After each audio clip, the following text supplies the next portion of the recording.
ఒక దేశ ప్రధాన మంత్రి స్వయంగా శత్రు దేశానికి మన టాప్ సీక్రెట్స్ లీక్ చేస్తే దాన్ని ఏమంటారు? దేశద్రోహం అంటారా, లేక అసమర్థత అంటారా? పదం ఏదైనా కావచ్చు, కానీ దాని వల్ల ప్రాణాలు కోల్పోయింది మాత్రం మన దేశం కోసం పనిచేస్తున్న సొంత గూఢచారులే. సొంత ఏజెంట్లనే పాకిస్తాన్ కు పట్టించిన ఆ వ్యక్తి మరెవరో కాదు, స్వాతంత్రం వచ్చాక కాంగ్రెస్ ని ఓడించి తొలిసారి ప్రధాని కుర్చీలో కూర్చున్న మొరార్జీ దేశాయ్. అసలు ప్రధాని పదవిపై ఇతనికి ఉన్న పిచ్చి ఏంటి? పాకిస్తాన్ ఇతనికి ఏకంగా వాళ్ళ దేశపు అత్యున్నత అవార్డు ఎందుకు ఇచ్చిందో తెలిస్తే ఇతను మన దేశానికి ఎంత చెత్త నాయకుడో మీకే అర్థమవుతుంది.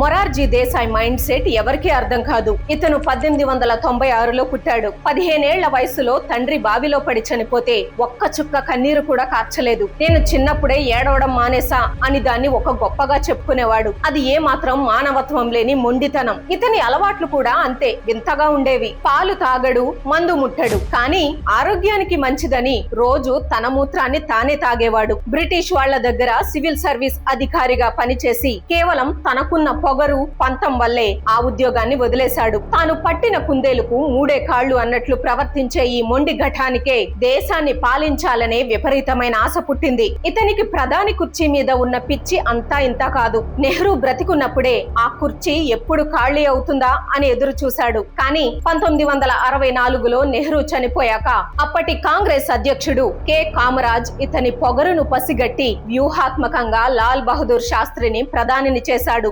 మొరార్జీకి లోపల కాలిపోయినా ఏమీ చేయలేక సైలెంట్ అయ్యాడు. కానీ 2 ఏళ్లకే 1966లో శాస్త్రి గారు హఠాన్ మరణం చెందారు. ఇక ఈసారి కుర్చీ నాదే, నన్ను ఆపేవాడే లేడు అని సంబరపడ్డాడు దేశాయ్. కానీ కామరాజ్ మరోసారి మాస్టర్ స్ట్రోక్ వేసి ఇందిరాగాంధీని తెరపైకి తెచ్చాడు. ఇందిరాగాంధీ లాంటి ఒక మహిళ చేతిలో ఓడిపోవడం ఏంటని దేశాయ్ ఈగో హట్ అయింది. పంతం పట్టి మరీ ఓటింగ్ పెట్టిస్తే ఇందిరాగాంధీకి 355 ఓట్లు రాగా ఇతనికి కేవలం 159 ఓట్లు మాత్రమే వచ్చి అడ్డంగా పరువు పోగొట్టుకున్నాడు. ఆ తర్వాత ఇందిరా కేబినెట్ లో డిప్యూటీ ప్రధానిగా ఉన్నా సరే పంతాలకు పోయి ఆ పదవి కూడా పోగొట్టుకున్నాడు. ప్రధాని కుర్చీ దక్కలేదన్న అక్కసుతోనే ఎమర్జెన్సీ సమయంలో ఇందిరాగాంధీపై పోరాడి జైలుకు వెళ్లాడు. అలా ఆ కుర్చీ కోసం 10 ఏళ్లు వెయిట్ చేసి ఎమర్జెన్సీ తరువాత జరిగిన ఎన్నికల్లో గెలిచి ఎట్టకేలకు తన 81 ఏళ్ల వయసులో ప్రధాని కుర్చీ ఎక్కాడు. ఇంత కష్టపడి ప్రధాని అయిన ఈ మనిషి దేశానికి ఏమైనా మంచి చేశాడా అంటే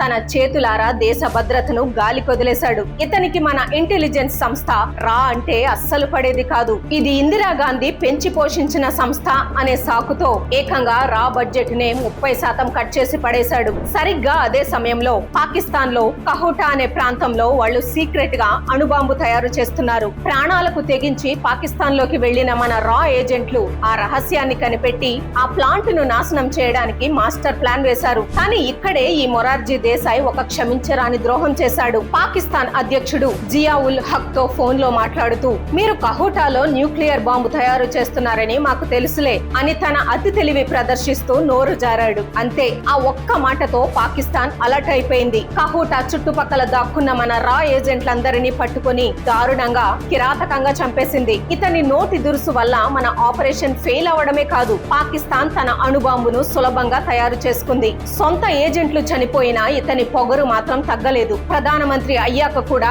అదే అహంకారం. ఇతని సొంత ప్రభుత్వంలోనే చరణ్ సింగ్ అనే రైతు నాయకుడు తిరుగుబాటు చేస్తే చరణ్ సింగ్ సంగతి నేను చూసుకుంటాను, వాణ్ణి చూడడం సింగ్ లా నమిలేస్తాను అని చాలా అహంకారంతో మాట్లాడాడు. ఆ పొగరే ఇతని కొంప ముంచింది. చరణ్ సింగ్ దెబ్బకు 2 ఏళ్లకే ఇతని ప్రభుత్వం కుప్పకూలిపోయింది. ప్రధాని పదవికి రాజీనామా చేసి అవమాన భారంతో రాజకీయాల నుంచి తప్పుకున్నాడు. ఇండియాకు ఇంత పెద్ద ద్రోహం చేసినందుకు రిటర్న్ గిఫ్ట్ గా 1990లో పాకిస్తాన్ వాళ్ళ దేశపు అత్యున్నత పౌర పురస్కారం నిషాన్-ఏ-పాకిస్తాన్ ను మొరార్జీ దేశాయ్కి ఇచ్చింది. మన దేశ ఏజెంట్లను చంపేసి పాకిస్తాన్ దగ్గర అణుబాంబు తయారవడానికి కారణమైన వ్యక్తికి ఆ శత్రు దేశం అవార్డు ఇవ్వదా మరి? కేవలం పదవి పిచ్చి పనికి మాలిన పొగరు ఉన్న ఒక వ్యక్తి ప్రధానమంత్రి అయితే దేశానికి ఎంత నష్టం జరుగుతుందో చెప్పడానికి మొరార్జీ దేశాయ్ స్టోరీనే అతిపెద్ద ఉదాహరణ. ఇతని నిర్వాకం చూసాక మీకేమనిపించింది? కింద కామెంట్స్ లో మీ ఒపీనియన్ ని గట్టిగా చెప్పండి. మన దేశ భద్రతతో ఆడుకున్న ఇలాంటి నాయకుల నిజ స్వరూపం ప్రతి భారతీయుడికి తెలియాలి. అందుకే ఈ వీడియోను వెంటనే షేర్ చేయండి. జై హింద్.